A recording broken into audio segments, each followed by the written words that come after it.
नमस्कार। आज हम एयर इंडिया फ्लाइट AI-171 के एक बहुत ही दुखद हादसे पर बात करने वाले हैं। हमारे पास इससे जुड़े कुछ स्रोत हैं। जी। ये हादसा हुआ था 12 जून 2025 को अहमदाबाद हवाई अड्डे से उड़ान भरने के सिर्फ 32 सेकंड बाद। हाँ, सिर्फ 32 सेकंड। बहुत ही कम समय। और विमान था बोइंग 787 ड्रीमलाइनर। वो रनवे से करीब 1.5 किलोमीटर दूर बीजे मेडिकल कॉलेज के हॉस्टल ब्लॉक पर गिर गया। हम्म।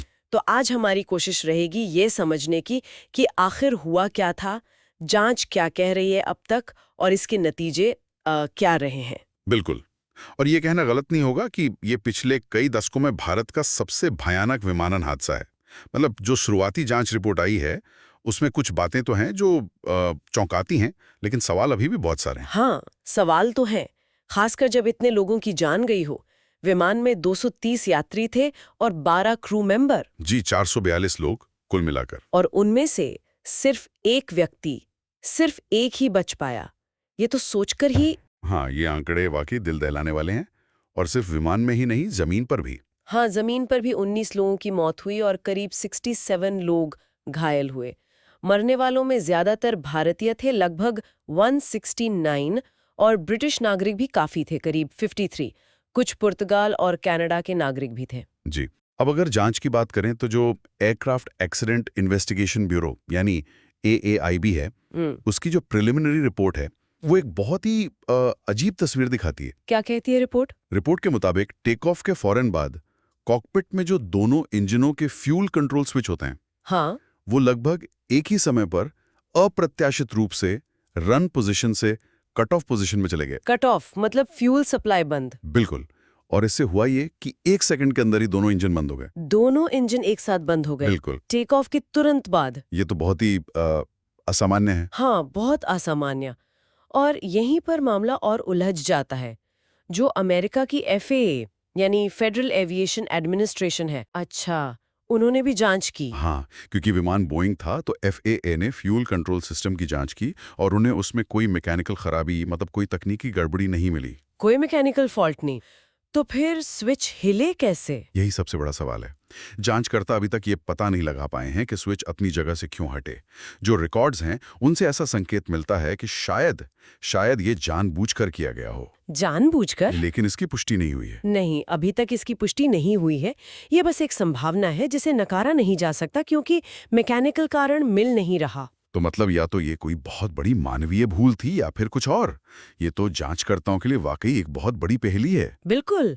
और जब ये तकनीकी जांच चल रही है, इसका जो मानवीय पहलू है वो भी बहुत दुखद है। हाँ, वो तो है ही। खासकर उन परिवारों के लिए जिन्होंने अपनों को खो दिया। और उसमें भी ब्रिटेन में कुछ परिवारों के साथ जो हुआ, वो बहुत ही परेशान करने वाला था। ऐसी खबरें आई कि अवशेषों की पहचान और उनको वापस भेजने में गड़बड़ियां हुई।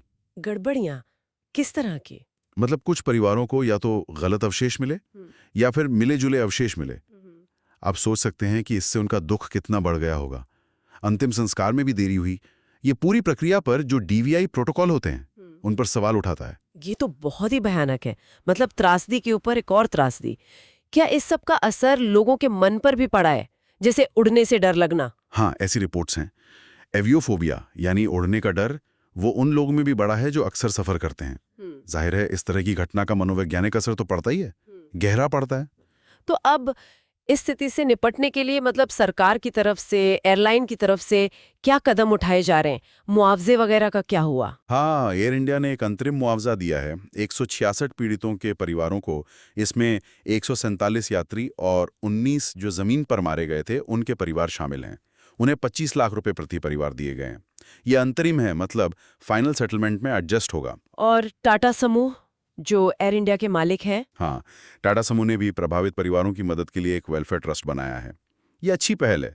और सरकार की तरफ से भारत सरकार ने DGCA यानी directorate general of civil aviation के जरिए एक पूरी व्यापक सुरक्षा समीक्षा शुरू की है। सुरक्षा समीक्षा मतलब क्या देख रहे हैं उसमें? उसमें कई चीजें हैं।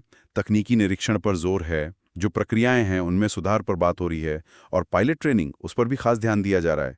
कोशिश यही है कि भविष्य में ऐसा ना हो और लोगों का भरोसा बना रहे हैं। तो अगर हम सारी बातों को एक साथ रखें तो AI-71 हादसा हुआ टेक ऑफ के तुरंत बाद फ्यूल कट ऑफ की वजह से, ये साफ है। हाँ, ये तो स्पष्ट है। लेकिन ये कट ऑफ हुआ क्यों? मैकेनिकल खराबी थी नहीं, तो क्या ये मानवीय भूल थी या जानबूझकर किया गया?